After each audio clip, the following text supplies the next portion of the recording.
முதல்ல வந்து அப்படி சொல்லும்போது, அவங்க கூட இருக்கிற மற்றவங்க செகண்டரி சோர்சஸ், தேர்ட் சோர்சஸ் அதிலிருந்து என்ன சொன்னாங்கன்னா, எடப்பாடி முதலமைச்சர் ஆயிறது, நீங்க எல்லாம் வந்து அமைச்சரவையில பங்கேற்கிறது அப்படிங்கிற மாரி பேசிட்டு இருக்கிறாங்க. அது அதிமுக தரப்புல இந்த பேச்சுவார்த்தை நடந்துகிட்டு இருக்குது. அதுல 2 கருத்து வந்து 2ஆ உடைஞ்சுட்டாங்க.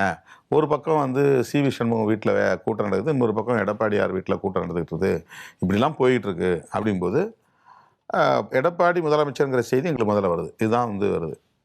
8ஆம் தேதி நைட்டுக்கு மேல வந்து இந்த டெவலப்மெண்ட் வருது. என்னுடைய காதுக்கு வருது. என்ன வருதுன்னா, இல்ல இப்ப வந்து வேற மாரி பேச்சு போயிட்டு இருக்குது. ஏன் ஒரு காமன் கேண்டிடேட் போடக்கூடாது? அப்படி காமன் கேண்டிடேட்னாக்கா யார போடலான்னா, திருமாவ போடலாமா? அப்படின்னு ஒரு பேச்சு போயிட்டு இருக்குது. அப்ப நான் இத வந்து ரூமர் அல்லது ஃபன்னியா எடுத்துக்கிறது அப்படிங்கிற மாரி தான் அத நான் பார்த்தேன். நான் சிரிச்சேன். அதுக்கு இந்த மாரிலாம் நடக்காது, வாய்ப்பில்ல. தலைவர்களா இருக்கிறவங்கள்ட்ட இருக்கிற மெச்சூரிட்டி அடுத்த நிலையில இருக்கிறவங்கள்ட்ட இருக்காது. எம்.எல்.ஏக்கள் யாரும் ஒத்துக்க மாட்டாங்க. இந்த மாரி ஒரு பேச்சே வந்து தப்பானதா தான் போய் முடியும். தமிழ்நாட்டு அரசியல்ல அது நடக்காதுன்னு சொல்லிட்டு நாங்க வந்துர்றோம். அவ்வளோதான். இது வந்து அதிகாரப்பூர்வமான தகவல் இல்லை. காசிப்ன்னு நான் சொன்னதுக்கு அதுதான் காரணம்.